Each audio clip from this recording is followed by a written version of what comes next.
Welcome to Pod Save America. I'm Jon Favreau. I'm Jon Lovett. And with us today, we have Editor-in-Chief of Crooked Media, Brian Beutler.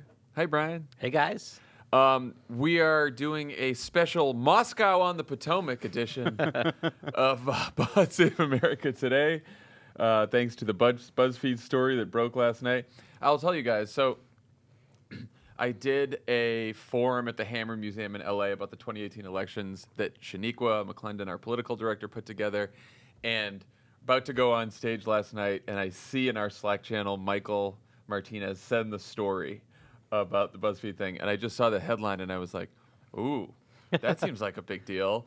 And then there's a 2-hour event, and then I leave, and I just look at Twitter, and it's like, do an emergency pod. So now we're doing an emergency pod. Is this the first ever emergency pod? Maybe. So It was one of our New Year's resolutions. To do more emergency pods. Okay, so here's what happened. Let's start here. During a confirmation hearing earlier this week, Senator Lindsey Graham asked Attorney General nominee William Barr whether it would be a crime if, quote, the president tried to coach somebody not to testify or testify falsely. Barr's answer, which he repeated again when asked a similar question by Senator Amy Klobuchar, was yes.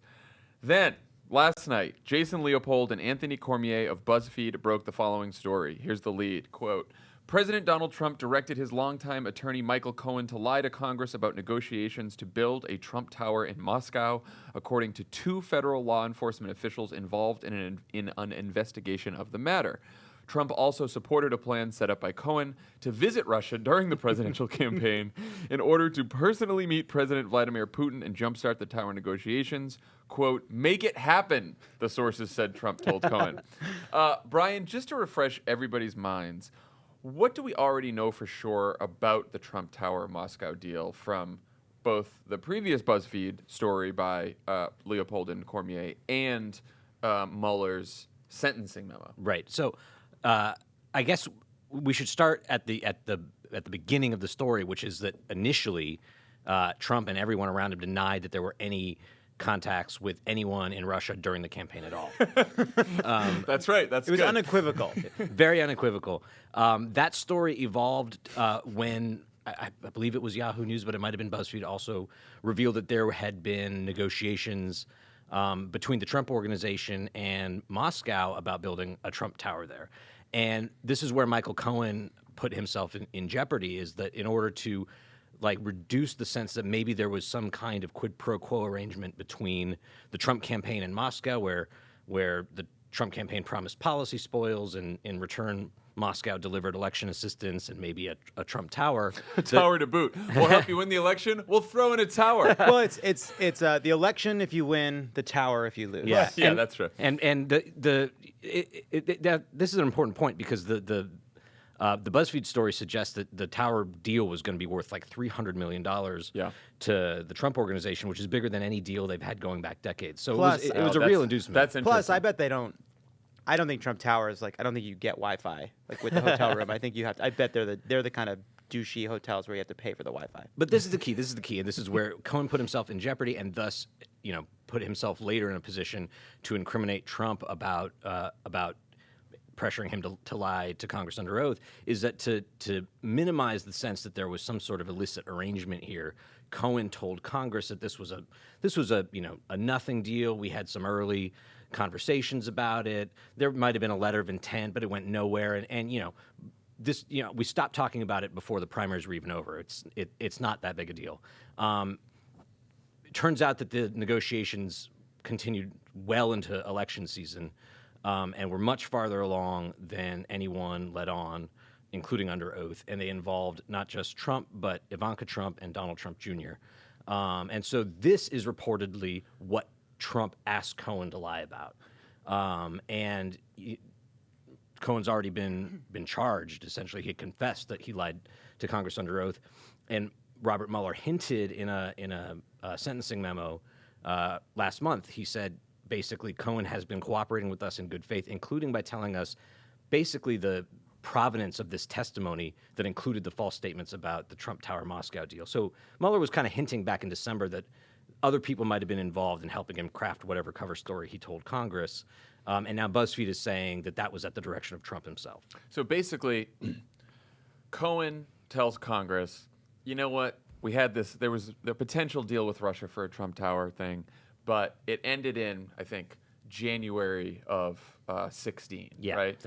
And Trump wasn't really involved, and the kids weren't really involved. Donald Trump Jr. testified to Congress. I was, quote, peripherally aware of this deal, right? And so, no big deal, nothing happened. I didn't even really talk to them that much, whatever. And then we find out from Mueller's sentencing memo, so we know this is true, that Cohen lied about this, that they were talking about it well into the campaign, I think into June of 2016, that also Michael Cohen had not just been talking with random Russians about a tower, but had communicated with the Russian government itself, including Putin's press secretary, I believe. Yeah. And so That's all right. And so there was a lot more contact. So, and then this story that came out last night, how does this add to what we already know? What is the new information in the story? So this is that Trump, both that Trump told Cohen to lie about it, and that Trump was willing to go to Moscow during the campaign and meet with Putin himself? Yeah, Michael Cohen was going to go to Moscow first and basically, set up a future meeting between Trump and Putin that was going to happen when Putin visited New York for a meeting of the UN. That plan, I think, got scuttled because news broke in the Washington Post that the DNC had been hacked and that Russia was most likely behind it, and so things got too hot, That's a little too hot. And so they called it off. So what else new does this tell us? It tells us, suborning perjury is a crime.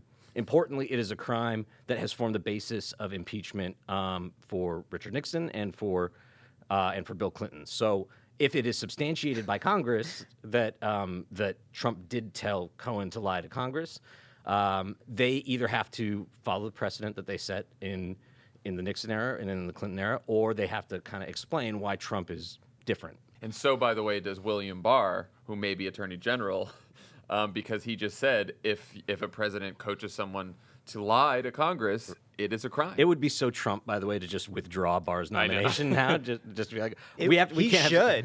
He should. Well, there was also that story that said Trump was caught off guard by how chummy Barr and Muller were. Like, wait, they're friends? They hang out? Their wives are friends? What the fuck? Yeah, that's not what I was. That's not what I was bargaining for. So, Brian, you alluded to this in Mueller's sentencing memo. He wrote his sentencing memo of Cohen. He writes, Cohen provided relevant and useful information concerning his contacts with persons connected to the White House during the 2017-2018 period and described the circumstances of preparing and circulating his response to the congressional inquiries while continuing to accept responsibility for the false statements contained within it. So basically this means Michael Cohen told us that about all the contacts he had with both the White House and people who helped him prepare his testimony to Congress about the Moscow Trump Tower, which we know is a lie. Why don't you think that the memo stated directly that Trump directed him to prepare the false testimony, since Mueller did say, in the sentencing memo did say that Trump directed Cohen to lie about the payments, or the SDNY memo said that Trump directed Cohen to lie about the payments to the women, to Stormy Daniels and stuff like that. It's weird that in the Mueller memo, he didn't make clear that Trump could be behind this. Right. So I think the answer to the question is that if he was going to make an allegation like that, that would be an allegation of a crime, just like in the SDNY, the Southern District of New York, charging documents for Cohen, they refer to individual one as having instructed Michael Cohen to make the hush money payments to Stormy Daniels.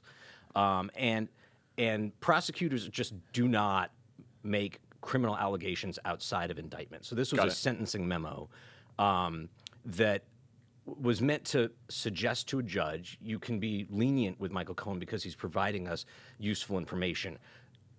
To back that up, he can't say, and here are the crimes that we know happened. But what he can do is say, we got useful information about X, Y, and Z.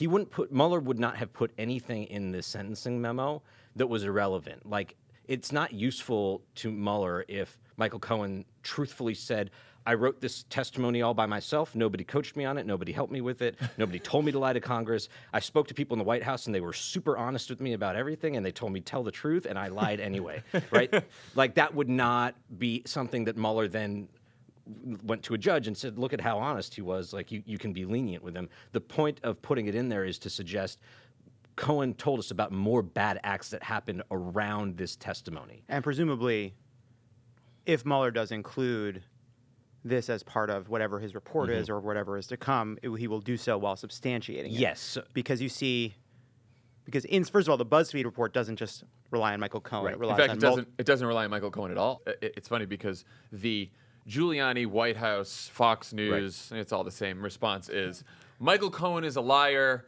How could this story be about, like, anything Michael Cohen says you can't trust because he's a liar? It's like, well, fine. And then Jason Leopold, who wrote the story, was like, yeah, we didn't rely on Michael Cohen. In fact, I'd love to talk to Michael Cohen. Michael, you know my number. Please call me. We'd love to hear you for the story. Because they didn't rely on Michael Cohen. What they relied on is, it said, the special counsel's office learned about Trump's directive for Cohen to lie to Congress through interviews with multiple witnesses from the Trump organization and internal company emails, text messages, and a cache of other documents. Cohen then acknowledged those instructions during his interviews with Mueller. Right. This is important because it that captures a lot, though, right? That captures a very important moment in Michael Cohen's life. It's important on two fronts. One is that the claim in the story is that Mueller had Trump dead to rights on suborning perjury, and then Cohen confirmed it. Yeah. Okay. That's incredible. So it's not just Mueller saying that Cohen told him this, and he's taking Cohen's word for it. And then the second point is that in reporting it, BuzzFeed didn't go to Michael Cohen and say, "Oh yeah, Mueller's got Trump dead to rights on obstruction of justice and suborning perjury." They got it from law enforcement sources, and may have confirmed it with Cohen's subsequently, but they didn't source the story to Cohen, and according to the story, Mueller isn't sourcing the allegation, if it's to come, to Cohen either. He's got it from documents and from other witness testimony. And normally you'd say, well, presumably nobody would be so stupid as to put this kind of brazen criminality in email. And yet, time and again, that is exactly what they do inside of the Trump organization. We have seen emails from the Trump children saying things like, no one can find out about it. If they do, they'll know it's fraud. Or if it's later in the summer.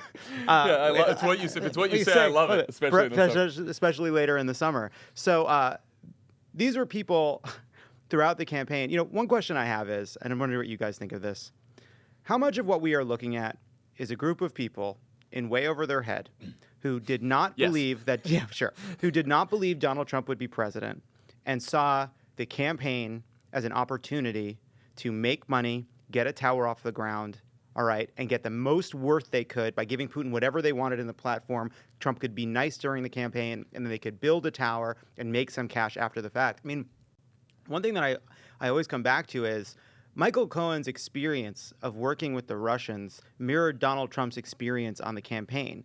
I believe Michael Cohen's first attempt to reach out to the Russians was through a public press email. His first attempt to get in contact with them was... I don't even know if it was the first attempt, but it was certainly a successful attempt because that was he eventually someone responded to him and he talked to the government. But the Russian government, this is not some like low level assistant to the assistant. This isn't like assistant. info at RussianGovernment.com. But he's reaching out blindly, right, and seeing just how much being connected to Donald Trump can get him. And it turns out the closer Donald Trump got to being the nominee and then the president, the more and more it got him, and none of them ever looked back. Here's what we know for sure. We do know that everyone in the campaign up through Donald Trump himself did not believe that he was going to win the election. I mean, none of them really planned for this. Donald Trump himself, when he found out he won, was fairly shocked. So you're absolutely Melania right. wept. So, you're right. So you're absolutely right that their mindset during the campaign was, and I think Donald Trump, by the way, said this last time we had a Trump Tower Moscow story. He said, well, yeah, there's nothing, remember, very legal, very cool. And if I didn't win the election, I wanted to make some money and I wanted to have my business. Basically, he admitted that. I mean, there's more to sort of back up your interpretation of events. One is that they had done basically no preparation for a transition, right? They didn't think they were going to win.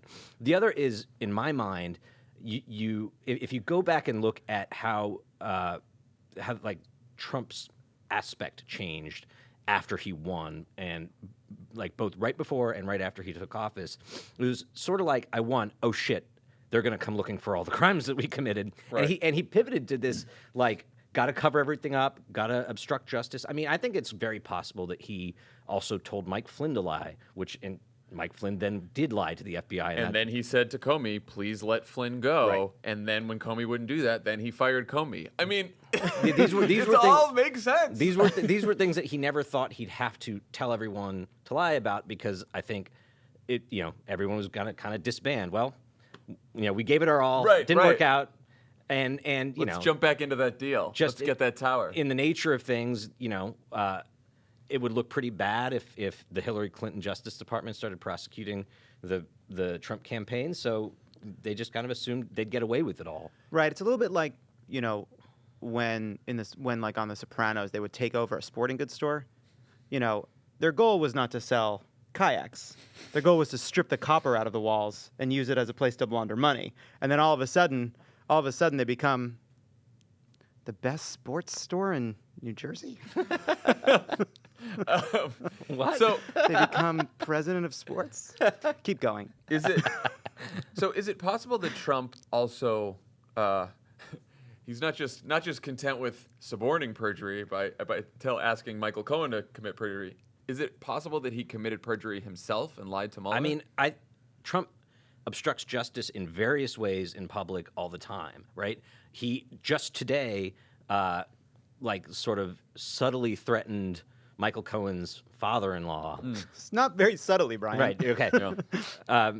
Just he tweeted about him, like basically he's trying to sick prosecutors or some other goons onto Michael Cohen's father-in-law to get him to not testify to incriminating facts before Congress next month, right? So he does this shit all the time, and it's super illegal, and it's definitely impeachable. But for whatever reason, we have been waiting for evidence of one of these impeachable crimes to kind of fall into our laps and have it match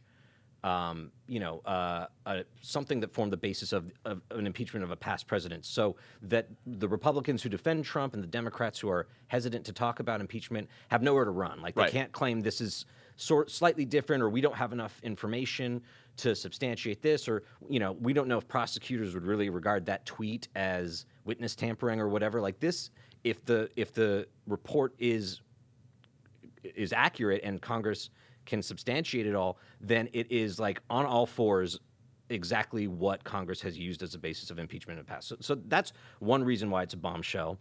The other reason it's a bombshell is because it suggests there's an active cover-up of much worse crimes, right? You don't get in this deep. Why? So the big question is, why did they lie? Why did Michael Cohen lie? Why did Donald Trump direct him to lie about this deal? If this is just a real estate deal in Russia, he's a private citizen running for president. Right. Maybe it looks bad, but why lie about, it was over in January and not June? Why go to this length to cover this up? I mean, my suspicion is that there was a big quid pro quo deal that involved Russia committing crimes on Trump's behalf to win the election, and in exchange, he promised them certain deliverables. In Syria, in Ukraine, NATO lifting sanctions, et cetera, on and on down the line, and that this is in some sense provable, and so you need to engage in a big cover-up. So do I think that he possibly not just told Michael Cohen to lie under oath, but also in his answers to Robert Mueller, for the record, that he might have lied himself? Yeah, absolutely. I mean, the pattern here is clear, and Trump being a liar is super well known. He's lied under oath in the past. It's also worth remembering, too, that in the oh shit phase, we won, right? One of his first acts as president-elect is to publicly let Vladimir Putin know that he doesn't need to worry about whatever Barack Obama says about sanctions. That in that immediate moment, you can imagine... Well, that's what he told. Yeah, that's what he told Flynn to tell the Russian ambassador, which got Flynn in trouble. And you can imagine he's wrestling with this incredible jam he's now found himself in, which is he wanted a tower. He wanted a tower. He made a bunch of promises, but what he wanted was the tower. And now all of a sudden, he is in cahoots with Vladimir Putin. He has to be nice to him because Vladimir Putin knows about all the shit that went on during the campaign. So that is such a key point here, is that, because everyone's like, what does Putin have on Trump? Is it the P tape, right? But what? Yes. Yeah. Yes. All right. Yeah, it's right. We have Brian here. We should let people know that Brian is covered in red string. He also came in with a bunch of wax sealed envelopes. All right, and he's dropping them all over the place. I don't even know what that's. It's just bizarre. He says he got to get him to his dead drop. Okay. I don't know who's picking those things up. So yes, the P tape may exist, but Putin for a long time now has had a lot of blackmail on Donald Trump, and Donald Trump's known it because Putin has known for years now that Donald Trump has been lying about his contacts with Russia and about this Trump Tower deal the whole time. Putin's known. And this dovetails with a story that was like, a century ago earlier this week, I think, where we were kind of marveling about the fact that Trump has gone to great lengths to conceal transcripts and notes about his private conversations with Vladimir Putin, like 5 different conversations over the course of the last 2 years. All we can do is speculate, but like if you were being essentially extorted by the leader of a different country because they had compromising information on you, in this case about Trump Tower, but also possibly about the P-tape.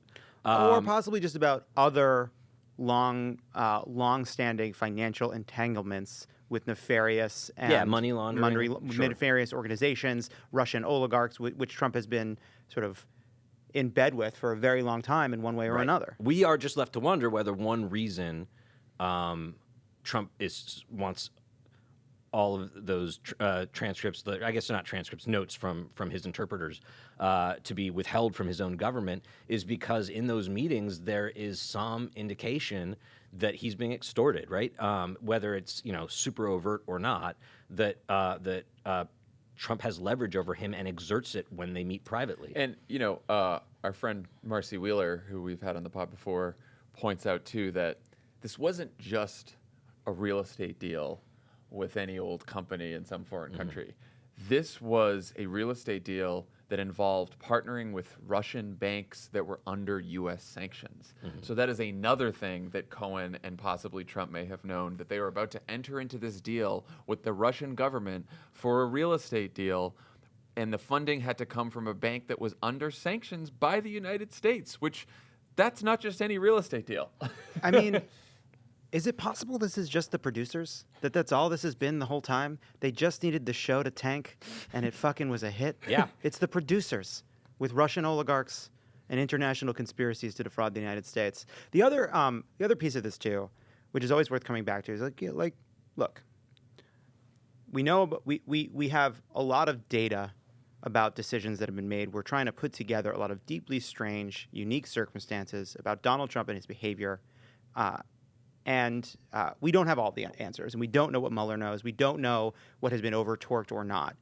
And one thing I always come back to is Donald Trump doesn't care about America's global interests. He doesn't care about NATO. He has no personal ideology. It would be so valuable for Donald Trump to rebuke Vladimir Putin in some way.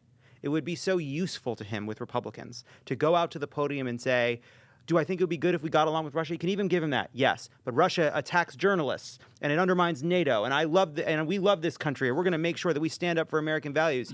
The political windfall for him for engaging in just that small amount of Republican orthodoxy would be a huge relief for the weak-kneed Republicans in the Senate. And he won't do it. Well, he won't do it. More to the point, I think he acts as though he realizes that the fact that the Russia-U.S. relationship has deteriorated under his presidency is a threat to him, because when he talks about the Russia investigation, his meetings with Putin, there's always this backdrop of, it would be great if we could be friends, but there's the witch hunt, and there's this, and so it's impeding me from making a deal with Putin. It almost sounds like what he's saying is like trying to bide himself time in a way that like he was supposed, like his being elected was supposed to redound to Putin's benefits in XYZ ways, and it's not really happening, at least not as fully as it could, and Trump seems to worry that like if he doesn't like deliver, that Putin has receipts, essentially. Yeah. So let's talk about what happens next. I imagine right now that reporters at the Washington Post, the New York Times, CNN, everywhere else are trying to confirm this story. Just to say a little about the story itself and these reporters, Leopold and Cormier also broke the original Trump Tower Moscow story a long time ago now, which was basically 100% corroborated by Mueller's sentencing memo on Cohen. So their first bit of reporting was completely accurate. The sourcing in that original story was according to 2 FBI agents. The sourcing in this story that we're talking about now is according to 2 federal law enforcement officials. So it is similar sourcing. So people are going to talk about, is the story true? Can we confirm it? Other outlets are going to try to confirm it. But, their reporting has held up in the past. So I guess people are going to try to confirm the story. If they're wrong, we'll just take this episode down. Yeah, we'll just take it down. What happens in Congress now? We have not heard a lot from Republicans today. They're doing their sort of like they're not doing their I haven't read the story yet or he's just an unusual president thing. So far, they're just not talking at all. They're all disappeared. There was a Kevin McCarthy shaped hole in the side of the Capitol, and apparently there was a cartoon-like trail that went all the way from D.C. to an avocado field in the Central Valley of California, and that's where his trail does run cold. So, Democrats, Joaquin Castro, congressman from Texas, said he should be impeached or resign if this is true. Schiff, Chris Murphy, all these other people they said they're going to investigate this. I thought Murphy's statement was the most interesting. He was basically like, we can't look if Robert Mueller is treating this like any other investigation and eventual prosecution, right? He's going to wait until he's ready to seek an indictment. He's going to get an indictment. It's going to name the people, at least on the obstruction side of things, who obstructed justice, and it'll either include Trump's name or it'll refer to him as individual one. And we don't know how long that's going to take. And if it takes until well into this year, then you're getting so close to the election that it's impossible for Congress to do its job, to begin impeachment proceedings without it getting tangled up in the election process. And he's saying we don't need to wait for Mueller to finish to start doing this ourselves. Like, I think that there is that was strong. There's growing a growing demand among Democrats to start getting their hands on some of this evidence, whether from Mueller directly or from the same sources Mueller pulled from himself. That's important too for another reason. It is amazing how history repeats itself, but we're basically slowly filling out the Nixon Mad Libs for impeachment, right? And so you have one article of impeachment against Nixon, it's around obstruction of justice. You have a second article of impeachment against Nixon, it's basically about breaking the law. Yeah. And misusing the office.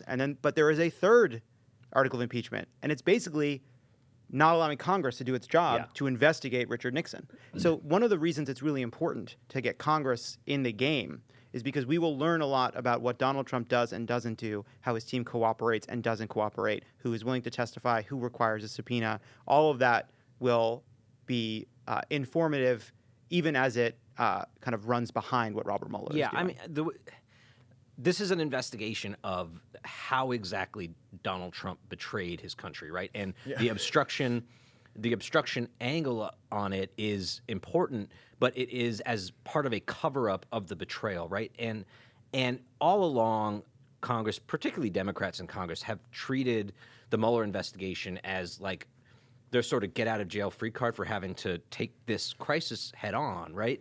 And so that means waiting until Robert Mueller says definitively or not, Donald Trump cheated in the election by partnering with a hostile foreign intelligence service to sabotage Hillary Clinton. That we don't know, A, whether Robert Mueller is ever going to be able to conclude whether that happened one way or another. He might just go silent on that question if he can't substantiate a full conspiracy that involves Trump. And it might drag on past the election. We need clarity on this sooner than we can get it if Congress is going to sit on its hands until Mueller's done. It's also not. It's all like they have two different jobs. Mm-hmm. Robert Mueller's job is to prove crimes. Yeah. It is Congress's job to find the truth. Yeah. And those are different responsibilities. And well, it's Mueller's job to prove the truth true. But like Brian said, not on anyone's timeline but his own. But not on any. Meanwhile, we have crimes piling up now. Yeah. But right? it's not even about. But no. But it is. He has a specific mission, right? It is an investigation of potential crimes, and Congress's job is to oversee the administration in a much broader way. Obviously, they should try to uncover crimes if they exist, but also just general incompetence, malfeasance, things that might not rise to the level of disloyalty, et cetera. These are more complicated, subtle distinctions and still worthy of our knowing. So, we end with one day to circle on your calendars. February 7th, Michael Cohen will be testifying again before Congress. Now, I heard Anthony Cormier say today that his sources told him that Cohen did cut a deal with Muller to say, I will not talk about in my testimony anything that is still under investigation by Muller. So you can imagine that there may be some questions that Cohen gets where he's going to say like, I can't say, but this isn't. But what do you think we might be able to learn? What would you want to ask Michael Cohen? Ooh. I want a couple minutes to think about that. Yeah. I think I would just ask him this then, as a kind of just take the facts of the Russia investigation out of it, and ask him: did Trump ask you to lie under oath to Congress because he was worried about more damning things that might come out? Yeah. Okay. Because that way he doesn't have to say anything about whether there was a hotel involved, whether the hotel was in Moscow, and whether that hotel was going to be a prize for, Syria and Ukraine. Right. He can just say, yes, there was much worse stuff happening, and that's why he wanted me to lie. That's probably where I'd go. In the meantime, I'm going to be looking out for any indication that Trump's threats to Cohen's father-in-law are having an effect. I mean, Cohen hasn't been subpoenaed, as far as I know, and he's going to be sentenced to prison shortly after he's scheduled to testify. And Trump's goal seems to be to try to get Cohen to shut his mouth one way or another. I mean, this is like Such incredible a fucking gangster mobster. shit, right? Yeah. Oh my God. And it's not crazy to me to imagine that that Cohen will get nervous and will want to not talk about things that might implicate his his family's business, the taxi cab stuff, the Trump, his role in the Trump organization aside from Russia. It makes me really nervous that that Trump might succeed in tampering with this witness. Also, it's worth keeping in mind that Michael Cohen is a degenerate liar, a criminal, and has been sort of chastised by prosecutors for not being cooperative fully. He got a better record. He got a better grade from Mueller than he did from prosecutors in New York, and that is important. His incentives have changed. I mean, I am not vouching for Michael Cohen in any way, but all of his criminal behavior occurred when he was in Trump's good graces, and he has slid so far out of Trump's good graces that he's going to prison with no hope of a pardon. He's if he has not already been disbarred, he will be. All he wants is to be able to get out of prison and spend some time with his family without being destitute, right? Twist: 2020 candidates pledge to pardon Michael Cohen now. No. Michael Cohen, welcome to the resistance. Yeah, I mean, look, from Mueller's perspective, whether Cohen is a liar or not has been so far moot because everything that he has attributed to Michael Cohen has been backed up by emails, texts, documents, all the rest. Except everything we have seen. We don't know. It all filters through reporting. Right. It all filters through reporting, and we don't know what Robert Mueller has not been able to corroborate from Michael Cohen. One other thing I'd add is a lot of this has to, there's plenty of this story that exists in conversations, one-on-one conversations between Donald Trump and Michael Cohen, and we are relying on the fact that these things can be corroborated outside of those conversations. But sometimes it may not be possible. I just think it's worth keeping in mind that Cohen's incentives are completely different. Like, who benefits from him lying under oath when Trump has his back, when Trump might pardon, when they have a lot of money at stake? The idea that you might lie to Congress and hopefully get away with it, like, there's a logic to it. Also, he's not lying to Congress. It's bad. You shouldn't do it. Lying to Congress doesn't reduce his sentence anymore. Right. Exactly. So he's already half pregnant with lying to Congress. Well, I guess we're right. The one thing we do not know is what crimes connected to Trump or otherwise Michael Cohen has still not been proven to have committed. and what money he is relying on from those acts. So many crimes, so little time. Okay, that is all we have for today. Thank you, Brian Beutler, for joining us. That's a title, by the way. Too many there you go. crimes. Too many crimes. All right, everyone. We'll talk to you. We'll have the next pod on Tuesday of next week. Have a good long weekend. Keep a lookout for that impeachment eagle soaring majestically There it goes over the nation's capital. That unmistakable cry. Furloughed workers looking up overhead.